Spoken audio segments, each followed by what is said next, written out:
Good morning प्यारे बच्चों। आज के इस लेक्चर में हम पढ़ेंगे मेजरमेंट ऑफ नेशनल इनकम, राष्ट्रीय आय का माप।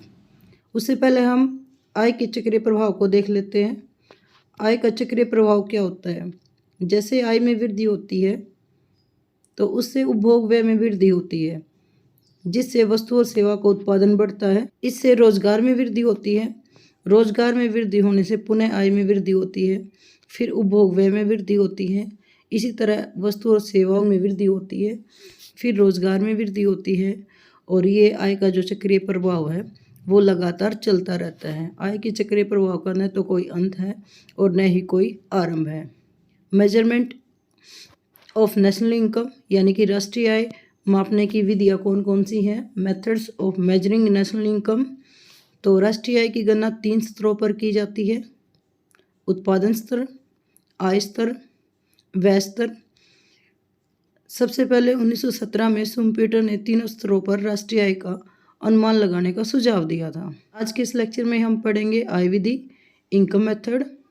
आय विधि वह विधि है जो एक लेखा वर्ष में उत्पादन के प्राथमिक कारकों भूमि, श्रम, पूंजी तथा उद्यम को उनकी उत्पादक सेवाओं के बदले में जो मजदूरी, लगान, ब्याज तथा लाभ के रूप में किए गए भुगतानों की गणना करके राष्ट्रीय आय का माप करती है। अर्थात आय विधि में जो भी उत्पादन के कारक है, भूमि, श्रम, पूंजी तथा उद्यम, उनको अपनी सेवाओं के बदले जो भी धन या आय प्राप्त होती है उनकी गणना करके जब हम राष्ट्रीय आय का अनुमान लगाते हैं तो उसे आय विधि कहते हैं। आय विधि को कारक भुगतान विधि तथा वर्गीकृत कार्यों के अनुसार विधि भी कहा जाता है। आय विधि के कदम, step involve in national income method. पहला कदम, उत्पादक उद्यमों की पहचान तथा वर्गीकरण। Identification and classification of producing enterprises. इस विधि में सबसे पहले उन उत्पादन उद्यमों के विषय में जानकारी प्राप्त की जाती है जो उत्पादन के कारकों का प्रयोग करते हैं। सभी उत्पादक उद्यमों को व्यापक रूप से 3 औद्योगिक क्षेत्र में बांटा जाता है: प्राथमिक क्षेत्र, द्वितीयक क्षेत्र, तृतीयक क्षेत्र। आगे हम देख लेते हैं दूसरा कदम, कारक आय का अर्थ तथा वर्गीकरण। Meaning and classification of factor income. कारक आय से प्राय किसी व्यक्ति द्वारा अर्जित उस आय से है जो उसे कारक सेवा के बदले में प्राप्त होती है।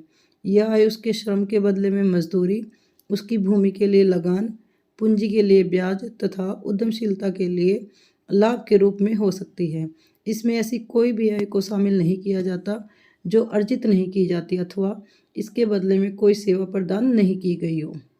तो दूसरे कदम में हम कारक आय का अर्थ तथा उसका वर्गीकरण करते हैं।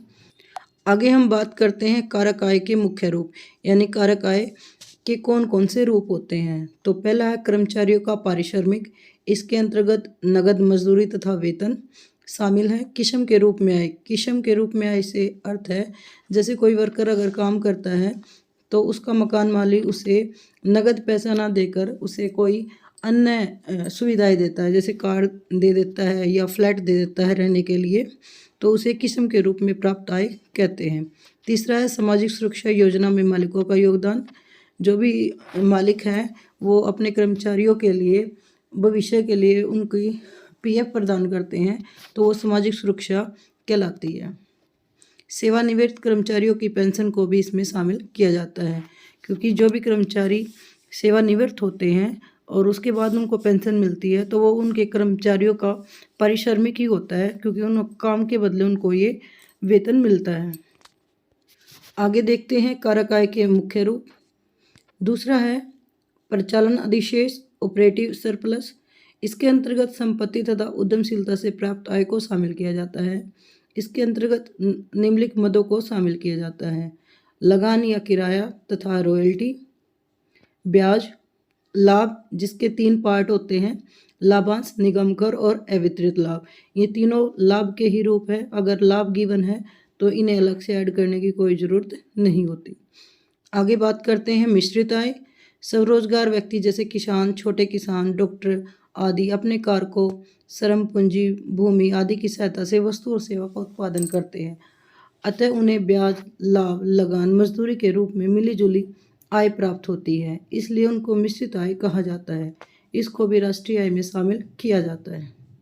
अर्थव्यवस्था के सभी उद्योगों द्वारा भुगतान की गई आय को जब हम जोड़ लेते हैं तो हमें शुद्ध घरेलू आय प्राप्त होती है।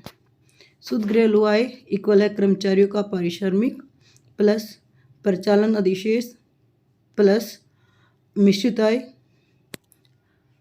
फोर्थ, विदेशों से शुद्ध कारक आय।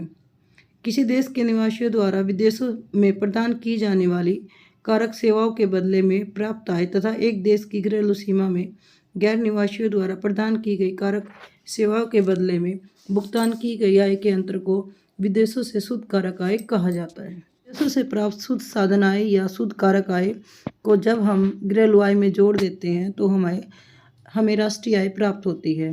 विदेशों से शुद्ध कारक आय को निव्वल घरेलू आय में जोड़कर राष्ट्रीय आय का अनुमान लगाया जाता है। तीसरा कदम, कारक आय का अनुमान। प्रत्येक उत्पादक उद्यम द्वारा भुगतान की गई आय की गणना करने के लिए उसके द्वारा प्रयोग की जाने वाली प्रत्येक कारक की इकाइयों को उन्हें दिए जाने वाले भुगतान से गुणा कर दिया जाता है। ये हम करते हैं इससे संबंधित सावधानियां। हस्तांतरण आय जैसे वृद्धावस्था पेंशन, बेरोजगारी भत्ता, छात्रवृत्तियां, जेब खर्च आदि को राष्ट्रीय आय में शामिल नहीं किया जा सकता, क्योंकि इनके बदले में कोई सेवाएं प्रदान नहीं की जाती। गैर कानूनी कार्यों से प्राप्त आय को भी राष्ट्रीय आय में शामिल नहीं किया जाता। पुरानी वस्तुओं को बेचकर प्राप्त होने वाली आय को भी राष्ट्रीय आय में शामिल नहीं किया जाता। अन्य सावधानियां, शेयर बॉन्ड्स को बेचकर प्राप्त होने वाली आय को राष्ट्रीय आय में शामिल नहीं किया जाता, क्योंकि उनके फलस्वरूप वस्तु तथा सेवा का उत्पादन नहीं होता। अचानक प्राप्त होने वाली आय जैसे लॉटरी वगैरह से जो आय प्राप्त होती है या पूंजीगत लाभ से जो आय प्राप्त होती है उसको भी राष्ट्रीय आय में शामिल नहीं किया जाता।